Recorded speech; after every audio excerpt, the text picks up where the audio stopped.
2006 में मैं आशा थी। 2006 से 12 तक मैंने काम किया है। 2012 तक मैंने आशा के रूप में कार्य किया और मैंने कड़ी मेहनत करके ईमानदारी से काम किया, जिससे उसके बाद में मेरा प्रमोशन हो गया। मैं इस समय आशा संगिनी हूँ। 2013 में मेरी नियुक्ति हुई आशा संगिनी में। जी, गांव में हम लोग जा जा कर के सर्वे करते थे, घर घर जाकर पता करते थे, हर रोगों के बारे में पता करते थे। और जैसे टीकाकरण के बारे में, और गर्भवती माँ को पहले गर्भवती माँ जो होती थी घर ही में प्रसव कराती थी। लेकिन जब आशा भर्ती हो गई तब आशा जाने लगी घर घर और सबको समझाने लगी कि अगर स्वास्थ्य केंद्र में बच्चा होगा तो सुरक्षित होगा, बच्चे की जान भी बचेगी।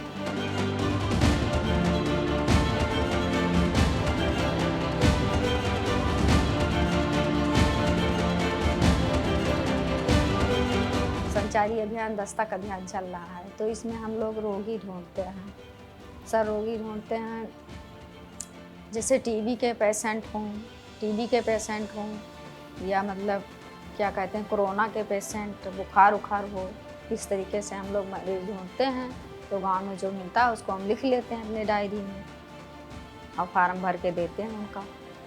इससे उनकी दवा भी होगी। और गैर संचारी का भी करते हैं, जिसमें कैंसर के रोगी, मुंह का कैंसर, स्तन कैंसर या ब्लड कैंसर, इस तरीके से मरीज हम लोगों को मिलते हैं। मधुमेह के रोगी के मरीज, उन लोगों को ढूंढकर हम चिन्हित करते हैं और स्वास्थ्य केंद्र पर भेजेंगे तो उनकी दवा होगी।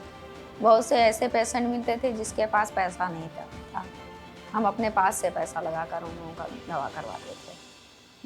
देखने भालने जाते थे और कि माँ स्वस्थ है या बच्चा स्वस्थ है कि नहीं स्वस्थ है। बच्चे को माँ से बताते थे कि आप बच्चे को कैसे रखेंगी, आप कैसे खाएंगी, 3 से 4 बार आप खाना खाइए, आप अपने बच्चे को 8 से 10 बार दूध पिलाइए, तभी आपका बच्चा स्वस्थ रहेगा। और आप जब भी बच्चे को छुएं तब हाथ साबुन से, डिटॉल साबुन से धो लें तभी छुएं। कोई भी आए बिना हाथ धोले बच्चे को ना छुएं। अगर कोई बीमार व्यक्ति है तो उसको बच्चे से दूर रखना है आपको।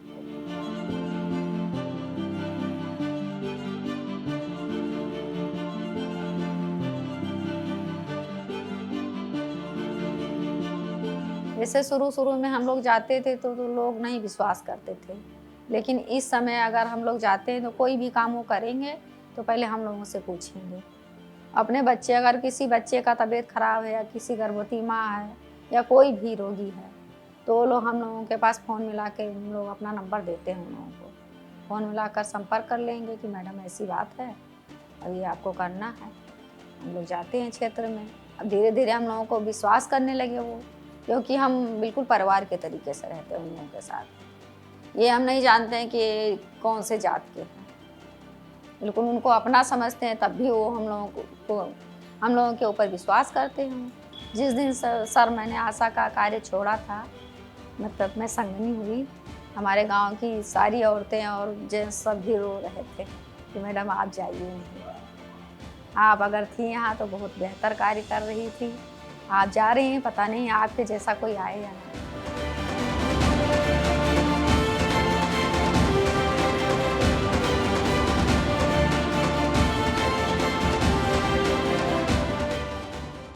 सर हम लोग भी डरते थे, लेकिन तब भी जान हथेली पे लेकर हम लोग चलते थे। अगर हम यही सोचते थे कि अगर हमारी जान भी चली गई तो कोई दिक्कत नहीं, लेकिन लोगों की जान बचाना है।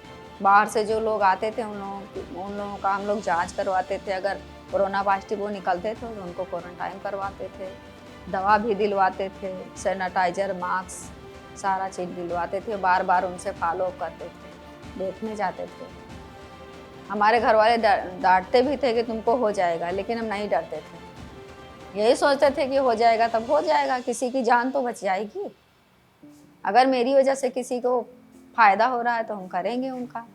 और सर कोरोना पीरियड में मैंने एक महिला की जान बचाई थी। वो गर्भवती थी सर। मुझे जब पता चला कि वो प्रेग्नेंट है और ये पता चला कि बीमार भी है, तो मैं उसके घर गई। उसके घर वाले भी उसके पास नहीं जाते थे, सब लोग कहते थे कि इसको कोरोना है। फिर उसका जांच करवाया हमने, तो जांच में निकला कोरोना पॉजिटिव। लेकिन जब उसका प्रसव का टाइम आया तब उसको ले गई स्वास्थ्य केंद्र कोरोना सेंटर पे, वहाँ प्रसव करवाया। जच्चा बच्चा दोनों बच गए।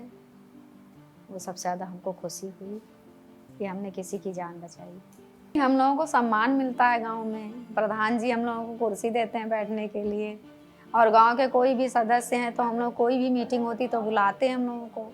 सर जी भी हम लोगों को मीटिंग में बुलाते हैं, कोई काम करना होता है तो हम लोगों को से मतलब सलाह लेते हैं कि ऐसा करना है। गांव में कोई भी कार्य करना होगा तो सबसे पहले हम ही लोग बुलाए जाते हैं, क्योंकि हम संगनी हैं, आशा सुपरवाइजर।